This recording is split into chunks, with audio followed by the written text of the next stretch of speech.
You're back with comedian David Boyle.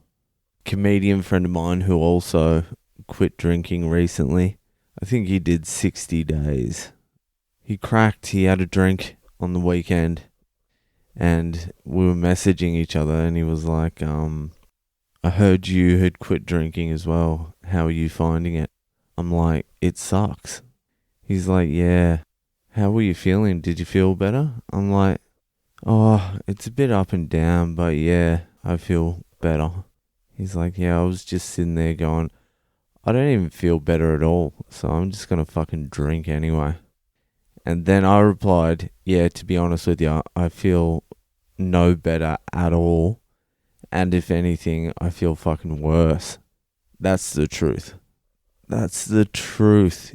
I actually feel worse. Can you believe that?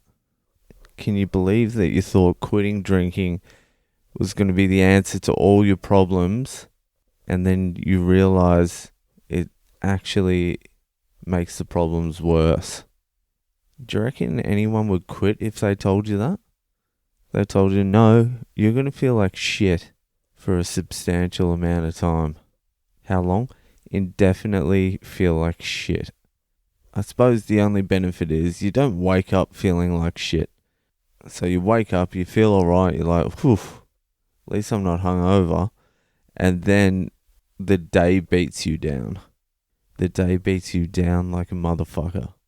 It's more the week. The week beats you down. By the time you get to the weekend, you've had your ass kicked by life so much during the week that you're like, fuck it. Let's cause some trouble. Let's cause some fucking trouble.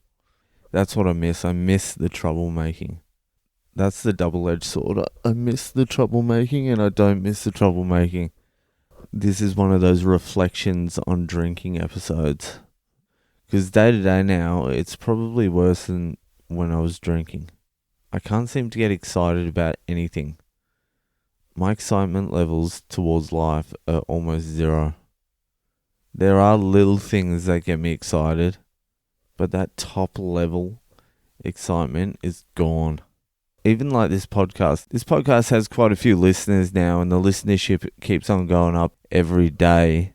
And I can see the numbers click over. At the start, it was like a drug. I was like, yeah, numbers. Now I'm just numb to it. Now I'm just like chasing the dragon. Now I'm like, fuck. Because I haven't been able to celebrate any of it. I'm finding recently I'm starting to live vicariously through my single friends. And I wish I had better single friends, to be honest with you, because the single friends I've got are fucking useless. I'm doing more exciting shit than them. And I'm married and I got a kid. I'm trying to get them fucking going. I'm like, go on Tinder or something. I want to hear some fucking stories. And they refuse to go on Tinder. I'm like, forget about it. You're not going to find love. There's no love anymore.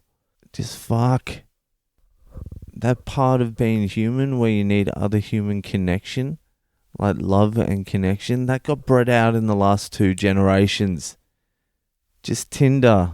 We're all interacting through screens now. Love is irrelevant. It's dead.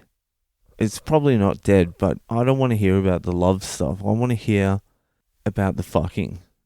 I want to hear about positions and complete loss of moral character. That's all I want to hear. Yeah, so the giving up alcohol is a magical fix to your life. That didn't pan out, so I'm putting more energy into not drinking than I did drinking. It's fucking crazy. I wouldn't mind having a dance. I wouldn't mind having a dance like, you know, one of those dances in the memes. Talk like no one's listening. Dance like no one's watching. That shit. I want to dance like no one's watching. Oh, I want to dance with somebody. I want to feel it. I just want to dance like no one's listening. Just let me dance.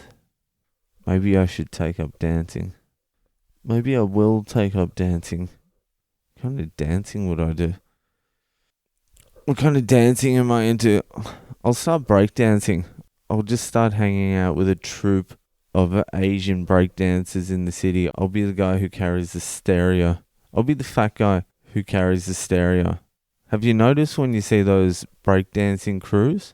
They're in most cities. There's always a fat guy that carries the radio. There'll be an Asian guy doing like triple backflips, double somersaults. And then he'll get thrown to the fat guy who carries the radio. And he'll just do like the fucking robot. Everyone's doing Olympic gymnastic moves. And this guy's tried to carve out a niche in the robot.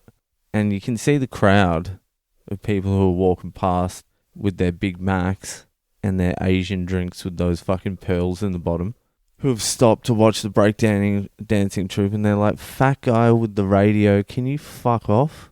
No one gives a shit about your robot. I'll tell you what annoys me about those breakdancing crews, how they're always like laughing and doing in-jokes with each other. Like someone just missed a move and they're like, oh! They'll do a move, like they'll half feint a move, like as a joke, and everyone will start laughing like, pooh! It's like, fuck off, breakdancers. Alright, that's enough for me tonight. Not drinking sucks. Always remember that. Always remember that. I'll be here to remind you consistently. I think I'm going to sell my sobriety. $10,000. When it gets up to like 6 years, I'm going to say $10,000 and I'll go on a 3-day fucking bender with anyone. $10,000 and I'll spend the $10,000 on the bender. I'm for sale. My sobriety is for sale. Alright, that's enough. See you later.